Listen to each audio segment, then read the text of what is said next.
Agad nagsagawa ng iba't ibang aktibidad ang unang araw ng Panagbanga Festival 2026 sa lungsod ng Baguio. Isa sa tampok rito ang maagang parada na naging makulay, maingay at masigla. Yan ang report ni Christine sa baway ng PTV Baguio.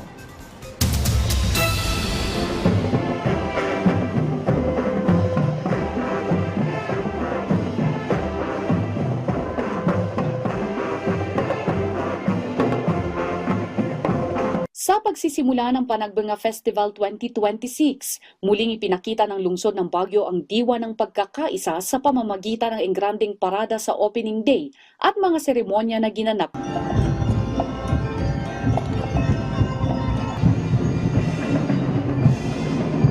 Naging makulay, maingay at masigla ang pagsisimula ng parada.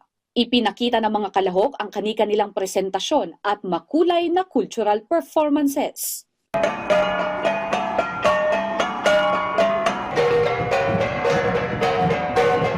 Si Jane na isang turista mula Isabela, namangha sa napanood niya sa parada. Hindi ito ang unang beses na nasaksihan niya ang Panagbanga.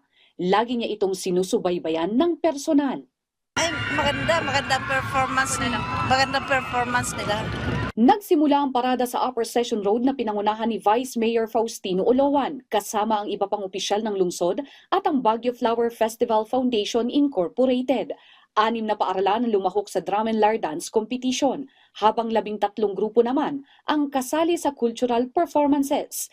Mayroon ding ilang grupo na naghandog ng special performances. Nagtipo ng mga kalahok sa Melvin Jones Grandstand, kung saan ipinakita ang kani-kanilang mga pagtatanghal. Formal ding binuksan ngayong araw ang Panagbanga Scapes, a garden exhibit na kung saan tampok dito ang iba't ibang landscaping. Ayon kay Vice Mayor Faustino Olowan na nagsisilbing acting mayor ng lungsod, matagumpay ang unang araw ng pagdiriwang ng selebrasyon. Our theme, Blooming Without End, is a statement of who we are. Resilient, creative, disciplined, and committed to shared stewardship. Panagbanga has always been more than flowers. It is a living expression of Baguio's identity.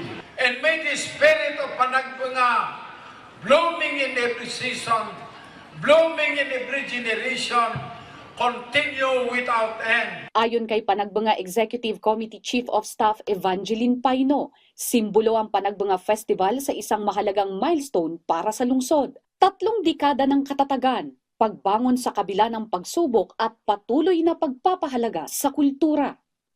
Bloom responsibly, mahalin natin ang syudad, continue nating i-celebrate na nakabangon tayo mula sa earthquake at sa mga challenges sa ating syudad.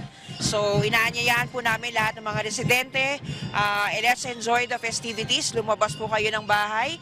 Doon sa mga gusto pong manatili sa kanilang tahanan, we're streaming live po from Panagbanga Park and Melvin Jones Football Grounds. Christine Bornolia sa Baway para sa Pambansang TV sa Bagong Pilipinas.